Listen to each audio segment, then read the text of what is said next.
ख्रिस्तामधील सर्वांना सलाम. आमच्या तारणाऱ्या, जिवंत आणि गौरवी प्रभू येशू ख्रिस्ताच्या नावात विश्ववाणी परिवाराकडून आम्ही मार्गाकरिता प्रकाश कार्यक्रमात आपले सहर्ष स्वागत करीत आहोत.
आजच्या मन्नासाठी देवाचे वचन योहान्याचा 5वा अध्याय वचने 5 ते 9.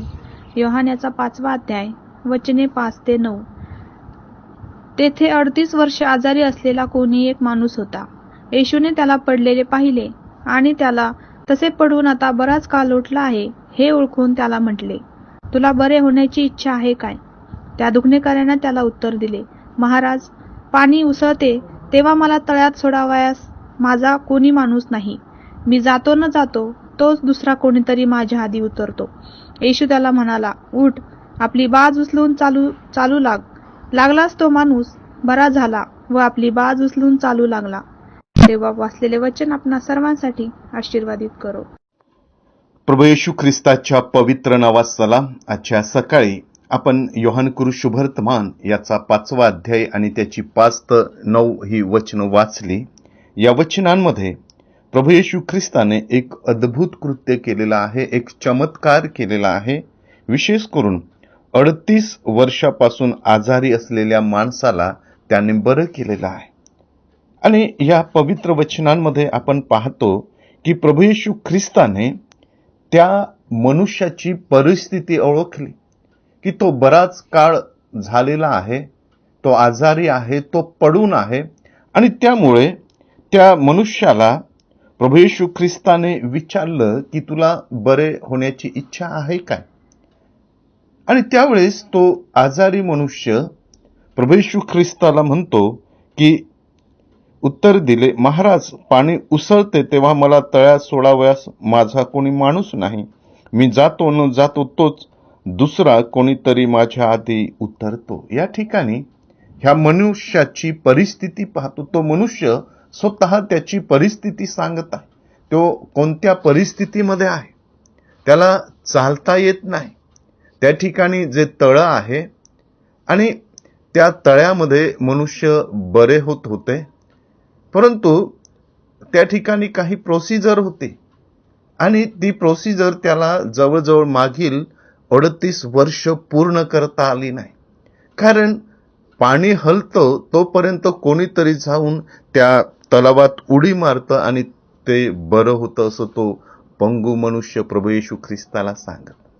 मी प्रयत्न करत आहे, मी बरं होण्यासाठीच या ठिकाणी आलेलो आहे, परंतु माझ्या प्रयत्नांना यश येत नाही, कारण मी त्या पाण्यापर्यंत पोहोचू शकत नाही. एवढा मी वीक आहे, एवढा मी बलहीन आहे. ते सामर्थ्य माझ्यात नाही की मी त्या पाण्यात जाईल, मी उडी मारेल आणि मी बरा होईन. मी असमर्थ आहे, परंतु तरी देखील मी बरं होण्याचा प्रयत्न करत आहे. त्यासाठीच मी या ठिकाणी आलेलो आहे. आणि प्रभू येशू ख्रिस्ताने त्याचं हे उत्तर ऐकून या ठिकाणी तो सांगतो की येशू त्याला म्हणाला, उठ, आपली बाज उचलून घेऊन चालू लाग. माझ्या प्रियांनो, या ठिकाणी प्रभू येशू ख्रिस्ताने त्याची परिस्थिती पाहिली, त्याने त्याची परिस्थिती सांगितली आणि त्या परिस्थितीवर प्रभू येशू ख्रिस्ताने त्याला मात करून दिली, त्याला आरोग्य दिलं. होय माझ्या प्रियांनो, आपण आध्यात्मिकरित्या कोणत्याही परिस्थितीमध्ये असलो, मला आणि तुम्हाला ख्रिस्ताकडे बऱ्याचदा जाता येत नाही, परंतु ख्रिस्त, प्रभू येशू ख्रिस्त माझ्या आणि तुमच्या जवळ आहे. तो आपली आध्यात्मिक काळजी घेतो. आध्यात्मिक पंगुपण जरी आपल्यामध्ये आलेला आहे, तरी त्या आध्यात्मिक पंगुपणाला परमेश्वर दूर करतो. तो आपली काळजी घेतो.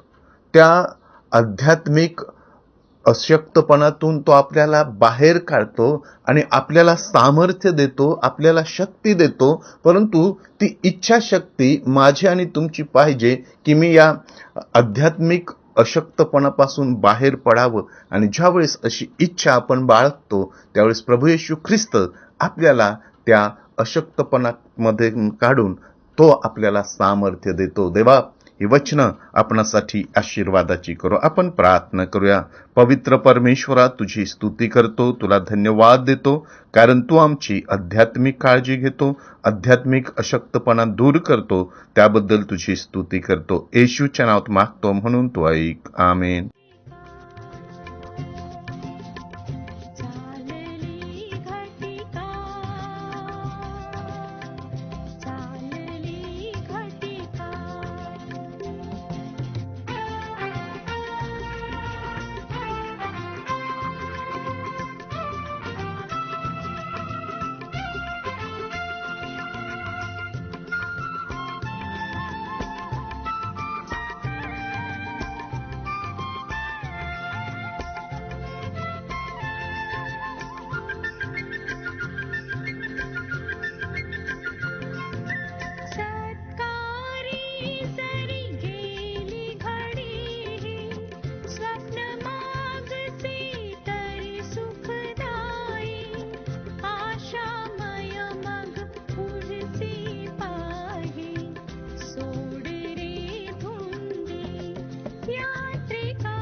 माझ्या दुःखात माझे सांत्वन हे आहे की तुझे वचन मला नवजीवन देते. की आता आपण आपल्या प्रार्थना विनंत्या कोणत्याही वेळेस विश्ववाणी प्रार्थना केंद्राला टोल फ्री नंबरद्वारे कळवू शकता. आमचा टोल फ्री नंबर 1800-2700-333. आम्ही आपणासाठी या नंबरवर प्रार्थना करण्यास उपलब्ध आहोत. धन्यवाद.